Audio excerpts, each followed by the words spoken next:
बिस्मिल्लाहिर्रहमानिर्रहीम। आज के लेक्चर में हम बात करेंगे जी solution of Laplace equation on a circular disc के बारे में। इसके अलावा इस प्रॉब्लम को डायरेचलेट्स इंटीरियर प्रॉब्लम भी कहते हैं। इससे पहले भी हम डायरेचलेट इंटीरियर प्रॉब्लम को सॉल्व कर चुके हैं इन रेक्टेंगुलर कोऑर्डिनेट्स। अब सिर्फ फ़र्क इतना है कि हम डायरेचलेट इंटीरियर प्रॉब्लम को सर्कुलर कोऑर्डिनेट्स में सॉल्व करेंगे। सो बढ़ते हैं एग्जाम्पल की तरफ। गिवन प्रॉब्लम डिस्क्राइब करती है जिस स्टेडी स्टेट टेम्परेचर डिस्ट्रीब्यूशन को सर्कुलर डिस्क में या फिर सर्कुलर प्लेट भी कह सकते हैं, जिसके लेटरल फेसेस मतलब अपर और लोअर फेसेस जो हैं वो इंसुलेटेड हैं। उन एंड्स में से, उन फेसेस में से हीट फ्लो नहीं कर सकती। फर्स्ट बाउंड्री कंडीशन स्टेट करती है कि टेम्परेचर सर्कुलर बाउंड्री मतलब यहाँ पे एफ ऑफ थीटा के इक्वल है, मतलब एक फंक्शन है ऑलरेडी डिफाइंड है, प्रेजेंट है कुछ ना कुछ टेम्परेचर जो कि फंक्शन है थीटा का। इसके अलावा ये बाउंड्री कंडीशन स्टेट करती है कि जब रेडियस बहुत कम हो जाएगा, मतलब रेडियस बहुत कम होने से सर्कल बहुत छोटा हो जाएगा, और जब रेडियस ऑलमोस्ट ज़ीरो को अप्रोच कर जाएगा तो टेम्परेचर भी ज़ीरो को अप्रोच कर जाएगा। इस तरह की कंडीशन को जी बाउंडेडनेस कंडीशन भी कहते हैं। और अगर मैथमेटिकली इसकी हमने ट्रांसलेशन करना हो तो ये है कि that the temperature will remain bounded when the radius will approaches to zero. बढ़ते हैं सोल्यूशन की तरफ। कार्टेशियन कोऑर्डिनेट्स में अगर हम लैप्लास इक्वेशन लिखें तो वो कुछ इस तरह से लिखी जाती है, partial square u by partial y square is equals to zero. इसे सिलेंड्रिकल कोऑर्डिनेट्स में कन्वर्ट करना है तो हम लिखेंगे x is equals to r cos theta और y is equals to r sine theta. ठीक हो गया। इन्हें इस्तेमाल करने से जब इस इक्वेशन को सिलेंड्रिकल कोऑर्डिनेट्स में कन्वर्ट करेंगे तो ये कुछ इस तरह की फॉर्म में आ जाती है। इसे इक्वेशन नंबर 1 का नाम दे लेंगे, बाउंड्री कंडीशंस को 2 और 3 का। अब हमने method of separation of variable इस्तेमाल करना है। उसके लिए हमें पता है कि सबसे पहला यही स्टेप होता है कि हम सॉल्यूशन लेट करते हैं in the form of the product of the functions which are depending on the independent variable. अब यहाँ से देखिए डेरिवेटिव ऑफ u कैलकुलेट किया जा रहा है विद रिस्पेक्ट टू r और थीटा के। सो सॉल्यूशन फंक्शन भी इसी फॉर्म का आएगा जो कि हमने यहाँ पर लिख लिया। एक इंडिपेंडेंट वेरिएबल है r, दूसरा है थीटा। सो हमने दो फंक्शंस लेट कर लिए, कैपिटल R जो कि डिपेंड कर रहा है स्मॉल r पर, कैपिटल थीटा जो कि डिपेंड कर रहा है स्मॉल थीटा पर, और ये सॉल्यूशन इन दोनों के प्रोडक्ट यानी मल्टीप्लिकेशन के इक्वल है। अब हमने इक्वेशन नंबर 4 को इक्वेशन नंबर 1 में इस्तेमाल करना है। अगर हम first order derivative with respect to r calculate करें तो सिर्फ यही फंक्शन आर पर डिपेंड कर रहा है तो इस पर प्राइम आएगा। सेकेंड ऑर्डर डेरिवेटिव के लिए यहाँ पे डबल प्राइम, और थीटा के रिस्पेक्ट से सेकेंड ऑर्डर डेरिवेटिव तो यहाँ पे डबल प्राइम आ जाएगा। अब इन सारी टर्म्स को यहाँ पे रिप्लेस कर देते हैं। यूँ कर लेंगे कि दोनों साइड्स को आर स्क्वायर के साथ मल्टीप्लाई कर लेंगे। आर स्क्वायर के साथ और आर स्क्वायर के साथ, तो ये इसके साथ कैंसिल आउट हो गया, एक पावर बच जाएगी, और यहाँ से r square plus r prime theta plus r theta double prime, ये हमारे पास सिंप्लीफाई होके इक्वेशन फॉर्मुलेट हो जाएगी। इक्वेशन की दोनों साइड्स को डिवाइड कर लेंगे कैपिटल आर कैपिटल थीटा से, सिंप्लीफाई करके इक्वेशन कुछ इस तरह से बन जाएगी। आर वाली टर्म्स को एक तरफ रख लेते हैं, थीटा वाली टर्म्स को दूसरी तरफ ले जाते हैं। अब देखें लेफ्ट हैंड साइड सिर्फ और सिर्फ स्मॉल आर पर डिपेंड कर रही है, जबकि राइट हैंड साइड सिर्फ और सिर्फ स्मॉल थीटा पर डिपेंड कर रही है, और दोनों साइड्स आपस में इक्वल है। इस वजह से जो इनकी कॉमन रेशो होगी वो कोई भी ऐसा फंक्शन नहीं होगा जो सिर्फ और सिर्फ स्मॉल आर पे डिपेंड करे या फिर सिर्फ और सिर्फ स्मॉल थीटा पे डिपेंड करे, बल्कि वो कोई एक कांस्टेंट होगा। हम उस कांस्टेंट को नाम दे लेंगे के का। इसके अलावा इस के को सेपरेशन कांस्टेंट भी कहते हैं। तो इस इक्वेशन को इक्वल रख लेते हैं के। अब यहाँ से हमें मज़ीद दो ऑर्डिनरी डिफरेंशियल इक्वेशंस ऑब्टेन होंगी। इसके लिए हमें करना ये होगा कि एक बार लेफ़्ट साइड को के इक्वल रखेंगे, ठीक है। लेफ़्ट साइड को के इक्वल रखा तो उसको सिंप्लीफिकेशन से हमारे पास ये ऑर्डिनरी डिफरेंशियल इक्वेशन आ जाएगी। एक बार राइट हैंड साइड को के इक्वल रखेंगे और उसकी सिंप्लीफिकेशन से भी एक ऑर्डिनरी डिफरेंशियल इक्वेशन ऑब्टेन हो जाएगी। अब हम इन दोनों इक्वेशंस को सॉल्व करेंगे। इसके सोल्यूशन से हमारे पास फंक्शन आ जाएगा आर ऑफ आर, और इसके सोल्यूशन से आ जाएगा थीटा ऑफ थीटा, जिसे हम अपने सपोज सोल्यूशन इक्वेशन नंबर 4 में इस्तेमाल कर लेंगे। लेकिन सॉल्व करने से पहले हमें के केसेस को डिस्कस करना पड़ेगा, क्योंकि के एक कांस्टेंट है तो के ज़ीरो भी हो सकता है, नेगेटिव भी हो सकता है और पॉजिटिव भी हो सकता है। बढ़ते हैं केस नंबर 1 की तरफ। केस नंबर 1 में हम k को 0 के इक्वल रख लेंगे। सो इक्वेशन नंबर 5 में, ठीक है, जहाँ पर k है वहाँ पर हम 0 सब्स्टिट्यूट करेंगे तो ये टर्म 0 हो जाएगी, ख़त्म हो जाएगी। अल्टीमेटली ये ऑर्डिनरी डिफरेंशियल इक्वेशन सिंप्लीफाई होकर इस तरह से लिखी जाएगी, जिसका जनरल सोल्यूशन इक्वेशन नंबर 7 में गिवन है। इस इक्वेशन का जनरल सोल्यूशन हम ऑलरेडी डिफरेंशियल इक्वेशंस में लेक्चर 2 में सोल्यूशन ऑफ आइलर-काशी इक्वेशन में ऑब्टेन कर चुके हैं। इसी तरह से जब हम इक्वेशन नंबर 6 में k की जगह पर 0 सब्स्टिट्यूट करेंगे तो ये टर्म भी ख़त्म हो जाएगी और ये ऑर्डिनरी डिफरेंशियल इक्वेशन सिंप्लीफाई होकर कुछ इस तरह से लिखी जाएगी, जिसका जनरल सोल्यूशन इक्वेशन नंबर 8 में है। और इसे आप चेक कर सकते हैं लेक्चर नंबर 1 डिफरेंशियल इक्वेशन की प्लेलिस्ट में, और लेक्चर का नाम है जी solving second order differential equations. अब हमारे पास इन दोनों इक्वेशंस के सोल्यूशन आ गए हैं, आर ऑफ आर और थीटा ऑफ थीटा।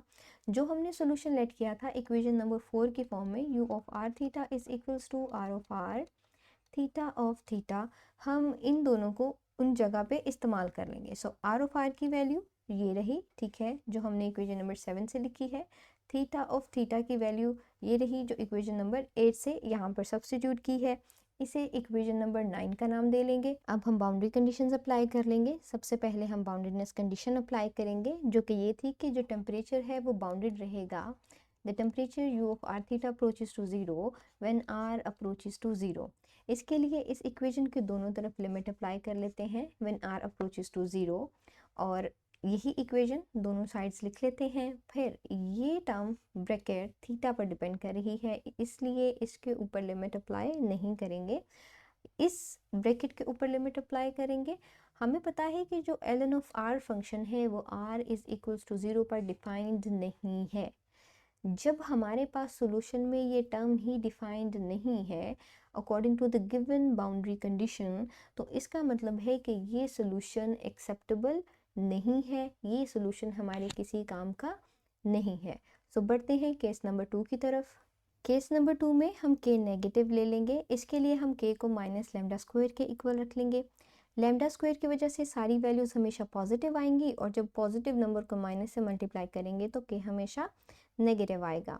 अब k is equals to minus lambda square substitute कर लेते हैं इक्वेशन नंबर 5 में, ठीक है, जो हमें ODE ऑब्टेन हुई थी, और इक्वेशन सिंप्लीफाई होके इस तरह से लिखी जाएगी, जिसका जनरल सोल्यूशन इक्वेशन नंबर 10 में है। इसके अलावा जब इक्वेशन नंबर 6 में हम k is equals to minus lambda square substitute करेंगे तो इक्वेशन सिंप्लीफाई होके कुछ इस तरह से बन जाएगी, जिसका सोल्यूशन 11 में है। अब हमारे पास r ऑफ r भी आ चुका है, थीटा ऑफ थीटा भी आ चुका है, जैसे हमने केस नंबर 1 में ऑब्टेन किया था। इक्वेशन नंबर 4 में सोल्यूशन लेट किया था u of r theta, r of r theta of theta. हम इनकी वैल्यूज सब्स्टिट्यूट कर लेंगे। This is r of r, equation number 10 से लिखा, theta of theta from equation number 11, इसे नाम दे लेंगे इक्वेशन नंबर 12 का। अब हम चेक कर लेते हैं कि क्या सोल्यूशन जो गिवन इक्वेशन नंबर 12 में है वैलिड है, एक्सेप्टेबल है या फिर नहीं है। अगर सोल्यूशन एक्सेप्टेबल है तो इसके लिए ज़रूरी है कि ये बाउंड्री कंडीशन को सेटिस्फाई करे। सबसे पहले हम इसके ऊपर बाउंड्री कंडीशन अप्लाई करेंगे कि टेम्परेचर या फिर सोल्यूशन बाउंडेड रहेगा जब रेडियस 0 को अप्रोच करेगा। इसके लिए दोनों तरफ लिमिट अप्लाई कर लेते हैं। We know that ln of r is equals to 0 पर डिफाइंड नहीं है। इसका मतलब है कि ये फंक्शन और ये फंक्शन डिफाइंड नहीं है, जिसकी वजह से ये और ये भी डिफाइंड नहीं है, और अल्टीमेटली ये पूरी की पूरी ब्रैकेट ही इस बाउंड्री कंडीशन पर डिफाइंड नहीं है, मतलब इस बाउंड्री कंडीशन को सेटिस्फाई नहीं कर रही।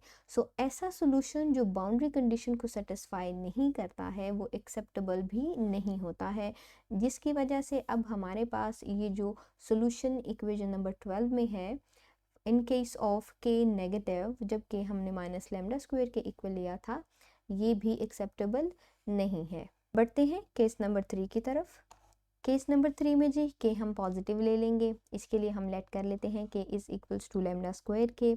अब k is equals to lambda square हमने सब्स्टिट्यूट करना है इक्वेशन नंबर 5 में और 6 में, जैसे हम पहले दो केसेस में कर चुके हैं। सो यहाँ पे हम सब्स्टिट्यूट करेंगे जी, यहाँ पे लेमडा स्क्वायर और सिंप्लीफाई होकर इक्वेशन इस तरह से लिख देंगे। यहाँ पे भी सब्स्टिट्यूट करेंगे और इक्वेशन सिंप्लीफाई होकर इस तरह से आ जाएगी, जिनके सोल्यूशन 13 और 14 में है। लेक्चर 2 एंड 1 देख लीजिएगा। दोबारा से इन्हें सपोज सोल्यूशन मतलब इक्वेशन नंबर 4 में सब्स्टिट्यूट करेंगे, ये हमारे पास जी आर ऑफ आर की वैल्यू, थीटा ऑफ थीटा की वैल्यू 13 एंड 14 में से इस सॉल्यूशन को नाम दे लेंगे 15 का। अब अगेन इसे भी चेक कर लेते हैं, इस पर भी अप्लाई कर लेते हैं बाउंडेडनेस कंडीशन। इसके लिए लिमिट अप्लाई कर लेंगे because the condition was the solution remains bounded when r approaches to 0। ठीक है, लिमिट अप्लाई कर लेते हैं। टर्म बाय टर्म जब हम लिमिट अप्लाई कर रहे होंगे तो लिमिट एक बार इस फंक्शन पे अप्लाई होगी विच इज़ इक्वल्स टू 0, लेकिन जब लिमिट इस फंक्शन पर अप्लाई करते हैं तो लिमिट एग्जिस्ट नहीं करती है। सो अगेन लिख लेते हैं, ये टर्म तो जी 0 हो गई, ख़त्म हो गई, सिर्फ और सिर्फ ये बच गया। अब अगर हम कहते हैं कि ये सोल्यूशन जो हमारे पास इक्वेशन नंबर 15 में आया है ये वैलिड है, एक्सेप्टेबल है, तो इस सोल्यूशन के लिए ज़रूरी है कि ये सोल्यूशन बाउंड्री कंडीशन को सेटिस्फाई करे। अब वो कैसे पता लगेगा? अगर ये दोनों साइड्स इक्वल होंगी, ये वाली और ये वाली, तो हम कहेंगे कि जी ये सोल्यूशन गिवन बाउंड्री कंडीशन को सेटिस्फाई कर रहा है और एक्सेप्टेबल है। अब अगर इस साइड पे ज़ीरो है तो इस साइड पे भी ज़ीरो होना होगा। ठीक है, हम इस ब्रैकेट को तो ज़ीरो रखेंगे नहीं, क्योंकि अगर हम इस ब्रैकेट को ज़ीरो रखेंगे तो यहाँ पे ज़ीरो आएगा, ज़ीरो इस ब्रैकेट से मल्टीप्लाई होके zero, temperature distribution zero, trivial solution आ जाएगा जो किसी भी इंटरेस्ट का नहीं है। सो यहाँ पे हम इस ब्रैकेट को ज़ीरो के इक्वल नहीं रखेंगे। बच गई ये वाली ब्रैकेट, इसमें से इस फंक्शन को भी ज़ीरो के इक्वल नहीं रख सकते हैं क्योंकि ये तो एग्जिस्ट ही नहीं करती है लिमिट। सो ऐसी चीज़ जो एग्जिस्ट ही नहीं करती है उसको ज़ीरो के इक्वल कैसे रखते हैं हम? सो बचा सिर्फ ये कांस्टेंट। इस कांस्टेंट को अगर हम ज़ीरो रखेंगे, ये टर्म ज़ीरो, ये इसके साथ मल्टीप्लाई होकर zero, left hand side will be equals to right hand side, boundary condition satisfy हो जाएगी। सो इसका मतलब है कि हम B2 को ज़ीरो के इक्वल रख सकते हैं। So B2 is equals to 0 substitute कर लेंगे इक्वेशन नंबर 15 में।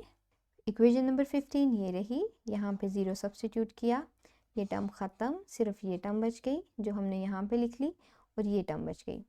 अब अगेन हमारे पास ये सिंप्लीफाई होके कुछ इस तरह से आएगी, इसे लिख लेते हैं। इस कांस्टेंट को इस कांस्टेंट के साथ मल्टीप्लाई करेंगे तो एक और नया कांस्टेंट आ जाएगा, उसे ए का नाम दे लिया। A2 को B1 के साथ मल्टीप्लाई करेंगे, एक और कांस्टेंट आ जाएगा जिसे B का नाम दे लेंगे। फाइनली हमारे पास इक्वेशन नंबर 15 में जो सोल्यूशन था केस नंबर 3 के मामले में, वो सिंप्लीफाई होके इक्वेशन नंबर 16 में लिख लेंगे। अब अगर हम चाहते हैं कि सोल्यूशन यूनिक हो, मतलब सिंगल वैल्यूड हो, तो इसके लिए तमाम फिजिकल प्रॉब्लम्स में सोल्यूशन के लिए ज़रूरी है कि वो एक ऐसा फंक्शन हो जिसका पीरियड 2π हो। इस कंडीशन का मतलब ये है कि सोल्यूशन में एक बार थीटा की जगह पर थीटा प्लस 2π लिखें और उसे इक्वल रख दें ओरिजिनल सोल्यूशन के ही इक्वल जो हमें ऑब्टेन हुआ है। सो सोल्यूशन में थीटा की जगह पर थीटा प्लस 2π सब्स्टिट्यूट कर देंगे, इस टर्म में भी थीटा की जगह 2π, और उसे इक्वल रख देंगे u ऑफ r थीटा के ही इक्वल, जो कि ये पूरी की पूरी साइड है। अब इसको सिंप्लीफाई कर लेंगे, टर्म्स को एक तरफ ही लिख लेंगे, ये टर्म्स इसी तरफ रहने देंगे। ठीक है, और ये इस तरफ ले आएंगे, प्लस में है यहाँ पे माइनस में आ जाएगी, और ये भी प्लस में है माइनस में आ जाएगी। So equals to 0। अब करना ये है कि कॉज वाली टर्म्स इकट्ठी करके लिख लेंगे और साइन वाली इकट्ठी करके लिख लेंगे। इससे फ़ायदा ये होगा कि इन दोनों टर्म्स में से देखें हम a कॉमन ले लेंगे और इन दोनों टर्म्स में से b कॉमन ले लेंगे। अब अगर आपको याद हो तो फॉर्मूलाज हैं जी, sine alpha minus sine beta is equals to this and cos alpha minus cos beta. ये देखें, cos alpha minus cos beta sine alpha minus sine beta, तो इसके लिए ये फार्मूला इस्तेमाल कर लेंगे और इसके लिए ये फार्मूला इस्तेमाल कर लेंगे। आइडेंटिफाई करना है अल्फ़ा और बीटा को। अल्फ़ा सो ये रहा अल्फ़ा, ठीक है। बीटा सो ये जो ब्रैकेट के अंदर टर्म है this is beta. Same here, इस पूरी ब्रैकेट की जगह पर ये टर्म्स लिखना है। इसी तरह से यहाँ पे भी, इसमें देखें ये अल्फ़ा है और ये बीटा है। तो सिंप्लीफिकेशन कर लेते हैं, ये जो हो गया 2 लेमडा थीटा, दोनों ऐड हो जाएंगे, 2 लेमडा थीटा, दोनों में से 2 कॉमन लें और इस 2 के साथ कैंसिल आउट कर दें तो हमारे पास ये टर्म बच जाएगी जी इस तरह से। अगेन यहाँ पे भी देखें, ये लेमडा थीटा से कैंसिल आउट हो जाएगा, ये 2 से कैंसिल आउट हो जाएगा तो बच गया लेमडा पाए। इधर आ जाए, अगेन सेम इसी तरह से सिंप्लीफिकेशन होगी, इसे सिंप्लीफाई करके लिख लेते हैं। अब यहाँ से देखें साइन ऑफ लेमडा पाई, और अगर इसे हम लिखें तो इसे लिख सकते हैं माइनस साइन ऑफ लेमडा पाई। ठीक है, सो ये माइनस यहाँ से इसके साथ मल्टीप्लाई होगा तो ये माइनस हो जाएगा। ठीक है, और यहाँ से माइनस ख़त्म हो जाएगा। सो फाइनली इस सॉल्यूशन को इस तरह से भी लिख सकते हैं, साइन ऑफ लेमडा पाई यहाँ भी है, कॉमन ले लेंगे, सो साइन ऑफ लेमडा पाई। इसके अलावा 2 इस ब्रैकेट में भी है, इसमें भी है, इसे भी कॉमन ले लेते हैं। सो यहाँ पे अब ये नहीं लिखा जाएगा। अब ये इक्वलिटी एक ही सूरत में सेटिस्फाई होगी जब 2 साइन ऑफ लेमडा पाई 0 के इक्वल होगा। अब इसको अगर हम सॉल्व करें तो इसको यूं भी लिख सकते हैं, साइन इन्वर्स अगर दोनों तरफ ले लें तो sine of lambda pi and sine inverse of 0। So यहाँ से ये तो ख़त्म हो जाएगा और लेमडा पाई बच जाएगा। और अगर इस तरफ की बात करें तो हमें पता है कि साइन एन पाई पर 0 होता है, मतलब पाई की तमाम वैल्यूज़ के लिए 0 होता है। तो इस तरफ बच गया है जी लेमडा पाई। अगर इसको सिंप्लीफाई कर ले लेमडा के लिए तो पाई इस तरफ आ जाएगा, पाई कैंसिल आउट हो जाएगा और सिर्फ बच जाएगा lambda is equals to n. अब अगर आपको याद हो तो जो सोल्यूशन हमारे पास अभी तक सिंप्लीफाइड फॉर्म में इक्वेशन नंबर 16 में था वो था जी A cos of lambda theta plus B sine of lambda theta and R की पावर में लेमडा। सो हमने अब n की वैल्यू स्पेसिफाई करना है। अगर हम n is equals to 0 put करें तो लेमडा हमारे पास आ जाता है 0, यहाँ पे 0, यहाँ पे भी 0, ये टर्म ख़त्म हो जाएगी लेकिन सोल्यूशन फिर भी बचेगा because cos 0 is equals to 1। R की पावर में 0 भी क्या होगा 1, सोल्यूशन फिर भी हमारे पास आएगा। ठीक है, सो हमने n की वैल्यू 0 से स्टार्ट की और सो ऑन पॉजिटिव इन्फिनिटी तक। अब हमने नेगेटिव वैल्यूज नहीं ली, इसलिए क्योंकि जब हम नेगेटिव वैल्यूज़ के लिए सोल्यूशन कैलकुलेट करेंगे तो ये आएगा जी साइन ऑफ एन थीटा, मतलब बिल्कुल सोल्यूशन पॉजिटिव वैल्यूज़ की तरह का ही होगा, बस इतना सा फ़र्क होगा, साथ माइनस आ जाएगा। सो यहाँ से हमें लेमडा की वैल्यू ऑब्टेन हो गई है, इसे हम सब्स्टिट्यूट कर लेंगे जी इक्वेशन नंबर 16 में। आर की पावर में लेमडा है, लेमडा की जगह पर हमने एन पुट करना है, लेमडा की जगह पर n और लेमडा की जगह पर n सब्स्टिट्यूट कर लेंगे। अब हमें पता है कि n 0 1 2 3 so on n is having different values, so n की ईच वैल्यू के लिए हमारे पास different solution u of are theta आ जाएगा। ठीक है, सो जब डिफरेंट सोल्यूशंस आएंगे तो ऑब्वियसली हमारे पास कॉन्स्टेंट्स भी डिफरेंट आएंगे। सो हम यहाँ पे सबस्क्रिप्ट नोटेशन में लिख लेते हैं, इसे 17 का नाम दे लें। अब ऑब्वियसली n1 पुट किया सिर्फ एक सोल्यूशन आया, 2 पुट किया सिर्फ एक सोल्यूशन। सो एक सोल्यूशन जनरली बाउंड्री कंडीशन को सेटिस्फाई नहीं करता है जो कि गिवन है u of a theta is equals to f of theta, जो कि बाउंड्री ऑफ द डिस्क पर गिवन है as a function of theta, मतलब बता रही है कि temperature distribution function as a function of f of theta given है। तो temperature distribution function over the whole domain उसकी पूरी की पूरी बाउंड्री पर गिवन है। सो ऐसा तो नहीं हो सकता है कि सिर्फ एक सोल्यूशन उसको सेटिस्फाई करे। इसके लिए ज़रूरी है कि हम लीनियर कॉम्बिनेशन लिखें उन सारे सॉल्यूशंस का, उन सारे पॉसिबल सॉल्यूशंस का जो हमें ऑब्टेन हो सकते हैं। मतलब n 0 के मामले में सॉल्यूशन आ जाएगा, 1 के मामले में भी। सो उन सारे सॉल्यूशन का हम लीनियर कॉम्बिनेशन लिखेंगे। उसके लिए हम प्रिंसिपल ऑफ सुपरपोजिशन इस्तेमाल करेंगे जो कि बताता है कि linear combination of all of the solution of A partial differential equation is also a solution of the given initial और बाउंड्री वैल्यू प्रॉब्लम। ठीक है, सो हम सारे के सारे सॉल्यूशंस को एक नाम दे लेंगे u ऑफ आर थीटा और सॉल्यूशन का लीनियर कॉम्बिनेशन लिख लेंगे n 0 से इन्फिनिटी। ये हमारे पास तमाम सॉल्यूशन जो डिफरेंट आएंगे। अब बस ये करेंगे कि u n of are theta की जगह पे ये सारी वैल्यू सब्स्टिट्यूट कर देंगे, वैल्यू सब्स्टिट्यूट कर दी, इसे इक्वेशन नंबर 18 का नाम दे लिया। अब हम ये बाउंड्री कंडीशन नंबर 2 इस्तेमाल कर सकते हैं, जहाँ पर भी आर लिखा हुआ है वहाँ पर हम ए सब्स्टिट्यूट कर देंगे। सो इसकी जगह पर भी यहाँ पे ए लिख देंगे, ए की पावर में एन और ये सारी ब्रैकेट एज इट इज़। अब ये गिवन है जी एफ ऑफ थीटा के इक्वल, सो यहाँ पे एफ ऑफ थीटा लिख लेंगे, बाकी सारी टर्म एज इट इज़, इसको जस्ट इसके साथ भी मल्टीप्लाई कर लिया और बी एन के साथ भी मल्टीप्लाई कर लिया। अब हम फाइंड करना चाहते हैं जी values of these constant A N and B N. इन्हें फाइंड करने के लिए 2-3 तरीके हैं, हम सबसे आसान वाला इस्तेमाल करेंगे।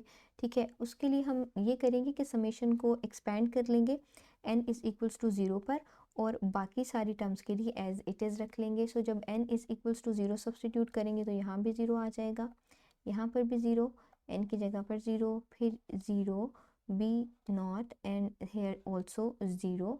जब ऐसा होगा साइन ऑफ ज़ीरो ज़ीरो, ये टर्म ख़त्म हो जाएगी, कॉज ऑफ ज़ीरो 1, ए की पावर में 0 1, तो यहाँ से बच जाएगा सिर्फ और सिर्फ ए नॉट। ये n इज़ इक्वल्स टू 0 पर हमने समेशन को एक्सपेंड कर लिया है, सो बाकी समेशन बच जाएगी n 1 से इन्फिनिटी तक, और ये सारी टर्म एज इट इज़।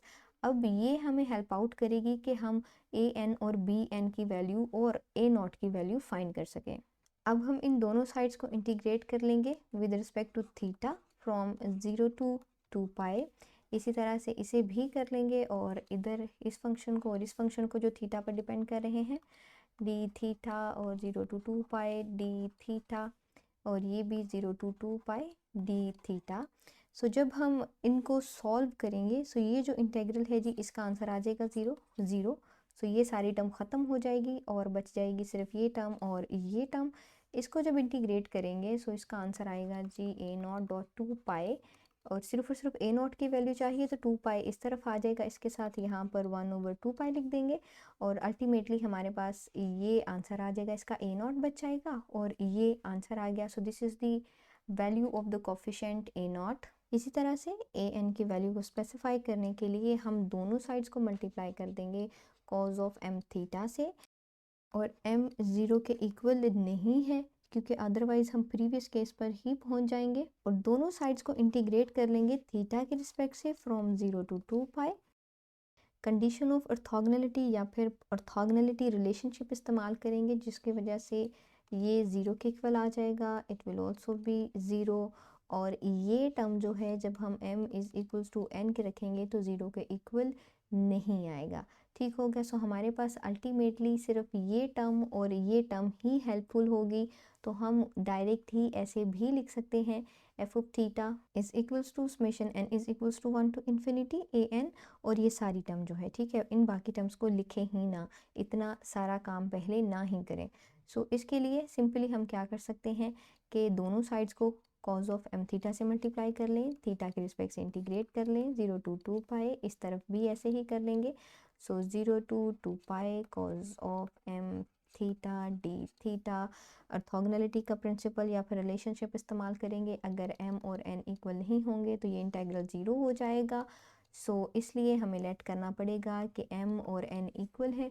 सो दोनों इंटेग्रल्स में जहाँ पर m है वहाँ पर n सब्स्टिट्यूट कर देंगे, इस m की जगह पे भी n आ गया देखें, और यहाँ से हमारे पास आ जाएगा कॉज एन थीटा जो मल्टीप्लाई होकर हो जाएगा cos square n theta. Integration कर लेंगे, इंटीग्रेशन का आंसर ये है, this is very basic integration, you guys can do it. सिर्फ और सिर्फ वैल्यू चाहिए ए एन की, ये इसी तरफ रहेगा, और ये देखें ये साइन पाई की तमाम वैल्यूज़ के लिए 0 होता है, ये टर्म ख़त्म हो जाएगी, बचा सिर्फ पाई ए एन इधर आ जाएगा डिनोमिनेटर में, सो ये यहाँ पे लिख दिया। So finally we obtain the value of a n, और एन 1 से इन्फिनिटी तक है ये भी मेंशन कर दिया, इसे इक्वेशन नंबर 20 का नाम दे लेंगे। सेम इसी तरह से हम आइडेंटिफाई कर सकते हैं बी एन की वैल्यू, और बी एन के लिए भी हम सिर्फ वही टर्म लिख लेंगे जिसमें बी एन था। दोनों साइड्स को हम मल्टीप्लाई कर सकते हैं साइन एम थीटा से, ठीक है, साइन एम थीटा से डी थीटा के रिस्पेक्ट से इंटीग्रेट 0 टू 2 पाई, इस तरफ भी वैसे ही कर लेंगे साइन ऑफ एम थीटा और डी थीटा, अगेन अगर m और n इक्वल नहीं होंगे इंटेग्रल 0 हो जाएगा, कांस्टेंट बी एन की वैल्यू 0 हो जाएगी, सोल्यूशन ट्रिवियल आ जाएगा।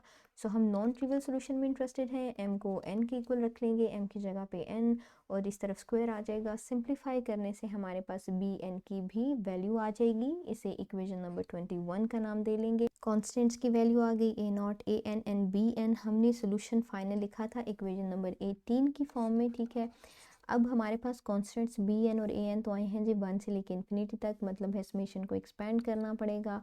तो जब हम n is equals to 0 put करेंगे तो यहाँ पे आ जाएगा, सिंप्लीफाई करेंगे तो 0 इससे मल्टीप्लाई होके 0 हो जाएगा, साइन 0 0, ये टर्म ख़त्म, और हमारे पास कॉस 0 1 आ जाएगा, ठीक है, और सिर्फ बच जाएगा ए नॉट आर की पावर में 0 1। सो जब n is equals to 0 put किया तो सिर्फ ये टर्म बच गई, और बाकी सारी टर्म दोबारा हम लिख देंगे summation n is equals to 1 to infinity. So this was the required solution. इसमें हम जब 19 20 और 21 मतलब ए नॉट ए एन और बी एन की वैल्यू सब्स्टिट्यूट करेंगे तो सोल्यूशन फाइनल फॉर्म में आ जाएगा। For more such interesting videos, don't forget to subscribe the channel and keep visiting the channel for more updates.